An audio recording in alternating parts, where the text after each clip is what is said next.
अनंत कोटी ब्रह्मांड नायक महाराजाधिराज योगीराज परब्रह्म सच्चिदानंद भक्त प्रतिपालक शेगाव निवासी समर्थ सद्गुरू श्री गजानन महाराज की जय.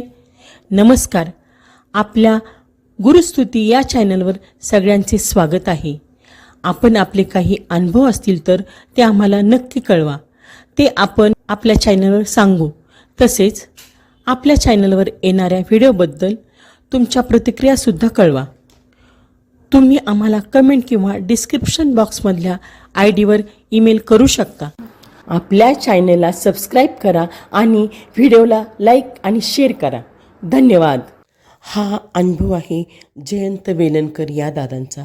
दादा म्हणतात, तुझे रूप चित्ती राहो मुखी तुझे नामू. जय गजानन.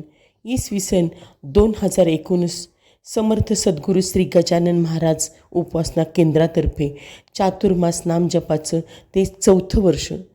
चढत्या क्रमाने सतत नामजप होऊन त्या वर्षी महाराजांनी 111 कोटी जप करून घेतला होता. या आधीच्या भागात म्हटल्याप्रमाणे नामजप समर्पण सोहळा आकर्षक पद्धतीने साजरा झाल्यामुळे भक्तांचं आकर्षण वाढलं होतं. आता पुढील वर्षी म्हणजे 5वं वर्ष.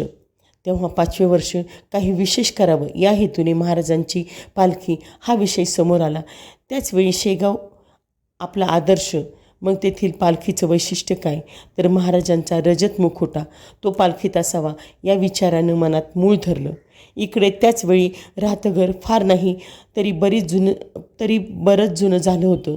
घर पूर्णपणे नवीन बांधण्याचा विचार डोक्यात महाराजांच्या आशीर्वादाने जवळपास पक्का होत होता. उपासना हॉलवरील मजल्यावर असल्यामुळे वयस्कर लोकांना जिना चढण्याचा त्रास होता. तेव्हा उपासना हॉल तळमजल्यावर अशी योजना होती.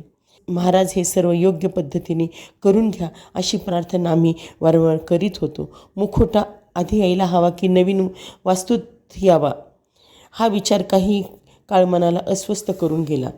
तो 2019चा डिसेंबर महिना होता. सकाळी मी असाच अस्वस्थ झालो. महाराजांना मनोमन प्रार्थना केली, महाराज मला निर्णय घेण्यात मदत करा, मार्गदर्शन करा. त्या दिवशीच्या त्या प्रार्थनेनंतर जो काही घटनाक्रम घडला तो केवळ ओम श्री गजानन महाराज की जय असा होता. रोजच्या अध्यायात त्या दिवशी 13वा अध्याय होता. मी उत्तर शोधत होतो. माझ्यासमोर ओवी आली. बांधकाम कोटाचे, चालता शेगावी साचे, दगड चुना रेतीचे, सामान्य गाड्या वाहती. त्यावेळी समर्थ स्वारी होती जुन्या मठावरी. त्यांनी विचार अंतरी ऐशा रीती केला हो. आपण तिथे बसल्याविने काम न चाले झपाट्याने. म्हणून कौतुक समर्थांनी केले कसे ते ऐका. त्यानंतर समर्थांनी नवीन उपासना हॉलसाठी जे कौतुक केले त्यामुळे काम झपाट्याने तर झालेच. त्यांनी कामासाठी ठरवलेले मुहूर्त, कामाची वेळ, काळ सर्वच जनसामान्यांच्या कल्पनेबाहेरचं होतं. आपण तिथे बसल्याविना काम न चाले झपाट्याने यातून जाणीव करून दिली की आधी महाराज येणार, नंतर काम झपाट्याने होणार. अनुभव संकलनामुळे मला कल्पना होती की शेगावसारखा रजत मुखोटा तयार करण्यासाठी सोलापूर येथील अनंत एरनकोली यांच्याशी संपर्क साधायला हवा. तेथील श्री संजय गोखले यांचा अनुभव पुस्तकात असल्याने त्यांच्याशी ओळख होतीच. लगेच दोघांशीही संपर्क साधून त्याप्रमाणे संजय गोखले यांच्या माध्यमातून सर्व व्यवहार व्हावेत असं ठरलं. आवश्यक आगाऊ रकमेसह मुखोटा तयार करण्यासाठी जेव्हा सांगण्यात आलं तो दिवस होता श्री दत्त जयंतीचा. प्रयत्नांचा भाग म्हणून सतत अनंतरावांच्या संपर्कात होतोच. काम योग्य रीतीने सुरू होतं. मुखोट्याचं काम पूर्ण होऊन त्यांनी तो संजय गोखलेकडे सुपूर्द केला. तो दिवस होता वसंत पंचमीचा. सोलापूरहून संजयराव शेगावला मुखोटा घेऊन येतील. आम्ही नागपूरहून जाऊन शेगावला मुखोटा स्वीकारणार. तिथे पहाटे 5:30 वाजता पारायण मंडपात अभिषेक स्थळी त्यावर अभिषेक होणार असं ठरलं होतं. त्या दिवशी पहाटे नर्मदा जलाने, गंगा जलाने महाराजांना अभिषेक झाला. त्याच दिवशी अकल्पितपणे एक योग महाराजांनी घडून आणला. सकाळी आरतीची वेळ झाली. आरतीच्या आधी तेथील सेवेकरी मला म्हणाला, माऊली समोर बसा, आरतीच्या वेळी मी मुखोटा घेतो, आपण तो गादीवर ठेवू. त्या सकाळी 400-500 लोक आरतीला असतील. रजत मुखोट्याच्या रूपात महाराज आरतीला गादीवर स्नानापन्न झाले होते. त्याच संध्याकाळी घरी महाराजांचं थाटात आगमन झालं. 15 दिवसातच लगेच होता प्रगट दिन. त्या प्रगट दिनाला आम्ही सर्व उपासकांनी ठरवलं की आज सकाळी महाराजांची उपासना होणार आणि नंतर दिवसभर महाराजांचा जय जयकार अर्थात ओम श्री गजानन महाराज की जय हा जप उपासक येऊन जाऊन करीत राहतील. त्या दिवशी महाराजांनी एक चमत्कृतीपूर्ण अनुभव दिला.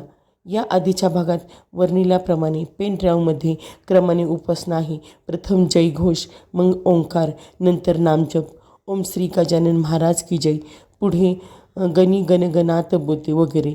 त्या दिवशी उपासना सुरू झाली. ओम श्री गजानन महाराज की जय 108 वेळा झालं आणि साऊंड सिस्टीम बंद झाली. वीज गेली नव्हती, कशालाच काही झालं नव्हतं. म्हणजे पेन ड्राईव्हमध्ये गडबड म्हणाल तर तो त्याआधी 100 वेळा वाजला होता. लगेच पुढेही 50 वेळा चालला. अजूनही तोच पेन ड्राईव्ह चालतो आहे. मशीनही सेवा देत होतेच. त्या संध्याकाळी नामजप संपल्यावर लावून पाहिलं. No problem. आम्हा सर्वांच्याच तर्काप्रमाणे तर तो एक संकेत होता की आज थांबू नका, आज हा जप दिवसभर करायचा आहे. ओम श्री गजानन महाराज की जय. त्या दिवशी सर्व उपासकांचा मिळून 1,51,000 इतका जप झाला.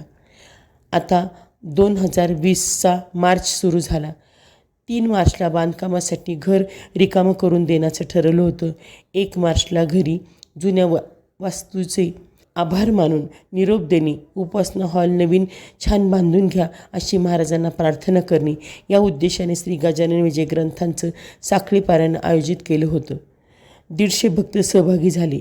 नंतर काहीशा उदास मनाने 3ला घर सोडलं. 4-8 दिवस घर पाडण्याचं काम झालं आणि कडक लॉकडाऊन सुरू झालं. सर्व ठप्प. 4 महिन्यांचा तो भीषण काळ. सर्व अस्वस्थ. काही लोक खाजगीत विचारू लागले, का हो, आपण तर महाराजांना प्रार्थना करून घर सोडलं, मग हे असं कसं? महाराजांची इच्छा हे एकमेव उत्तर त्यावर होतं. एप्रिल महिन्यात एक दिवस मन अस्वस्थ होतं. महाराजांची आठवण येऊन मुलाला म्हटलं, आपण काही पैसे शेगावला अन्नदानासाठी पाठवू. तसे ते पाठवल्यानंतर मनाला शांत वाटलं. तो काळ सगळ्यांच्यासाठीच प्रचंड मानसिक तणावाचा गेला. एकमेव आधार होता गजानन महाराज.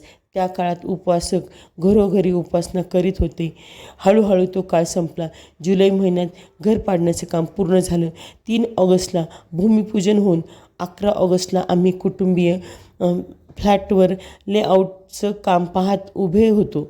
सकाळी 11:30 वाजता अर्थात खऱ्या अर्थाने कामाला सुरुवात होणार होती आणि अचानक एक कुरिअरवाला ओरडत आला, जयंत वेलणकर कोण आहे?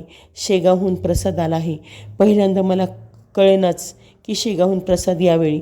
मग लक्षात आलं की वारे महाराजांची लीला.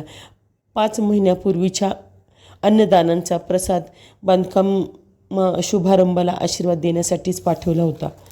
मग काय, फक्त 10 महिन्यात अगदी रेकॉर्ड टाईममध्ये बांधकाम पूर्ण करून घेतलं. उपासना हॉलचं बांधकाम करण्यासाठी तर चातुर्मास आणि पुरुषोत्तम मास अर्थात अधिक मासाचा उपयोग करून घेतला. चातुर्मास नामजपाचे भरून आलेले सर्व फॉर्म उपासना हॉलच्या पायव्यात ठेवण्यात आले. त्यामुळे उपासनेला अक्षरशः भगवंतांचं अधिष्ठान प्राप्त झालं. जिथे भगवंतांचं अधिष्ठान आहे तिथे महाराज अधिक प्रसन्न होऊन उपासकांना आशीर्वाद देणारच. मग प्रसन्न करणारा असाच एक आशीर्वाद बघूया पुढील भागात. तोपर्यंत महाराजांच्या चरणी माथा टेकून स्वस्थ राहू आणि म्हणत राहू, श्री गजानन जय गजानन, श्री गजानन जय गजानन, गण गण गणात बोलते, गण गण गणात बोलते.